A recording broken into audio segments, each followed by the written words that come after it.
I obviously am standing here today because I have a somewhat strange day job compared to you guys. As a 55-year-old guy, I get to put my underpants on the outside of my trousers and run around in front of 60-odd thousand screaming teenagers in Santiago, Chile, and various other places, which ain't bad, I've got to tell you. There are worse ways of earning a crust, trust me. So this is me, well, the back of my head actually, doing my day job. And out there you can see lots of people, and I think it's probably not a stretch of the imagination to say that they are, thankfully, Iron Maiden fans. And I hope they remain that way. But can I also just mention that if we're not careful, they might act like customers. And why is that a bad thing? Well, customers are bad things because customers have a choice and customers will go somewhere else.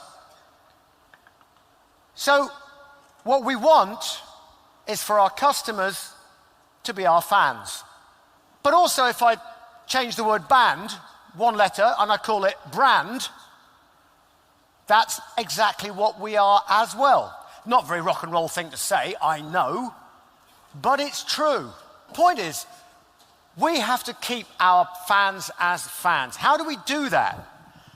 And one of the ways we do it is with integrity. You tell the truth. Now, I've got to say, standing here representing Iron Maiden in my funny little black suit and everything else, we have never made a bad album. However, like George Orwell, Animal Farm, all albums are equal, but some albums are more equal than others. But if we take some of those albums that are just a little bit more equal than others, and we say, why do people stick with us? They stick with us because they love what we do, because they buy into our world, and we don't let them down. There we are, earning our money from live, but it's the integrity, back to customers, fans. It's not just customers buying tickets, they are fans, and they want to know the integrity of the band. And the integrity of the band is its creativity. That's our lifeblood. So if we stop making records, we just become a shell. And eventually, the people will just become customers, and they'll walk away to the next nostalgia act. And that's the reason we're growing 20% in a lot of our markets, and that's the reason why we're attracting 16-year-old kids. And those are the people who are filling stadiums, as I said before, not people my age.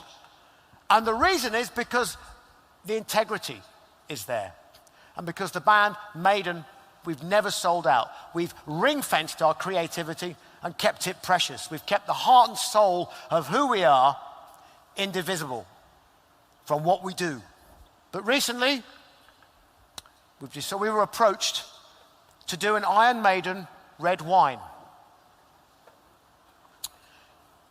So I said, well, we're not really a sort of a red wine sort of a band, actually.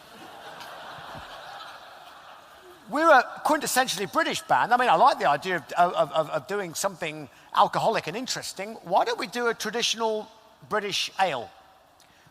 And the guy goes, oh, okay, well, we'll slap a label on some. I said, no.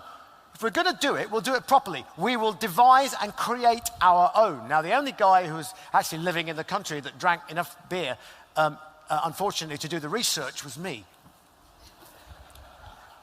So I sat up for about 6 months with the head brewer of this brewery, developing a brew. It was hard and harsh work.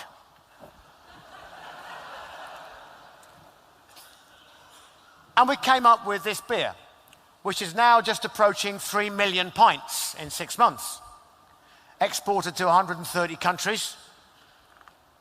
And we're actually quietly very pleased with it. It's not an Iron Maiden beer. It's a beer created by the guys, or some of the guys in Iron Maiden. But as a brand, it stands on its own. Why? Because it has integrity. The unintended consequence is, when somebody rips off your album, and they decide that they're going to go and listen to the download for free, what do? They usually go and drink a few beers while they're doing it.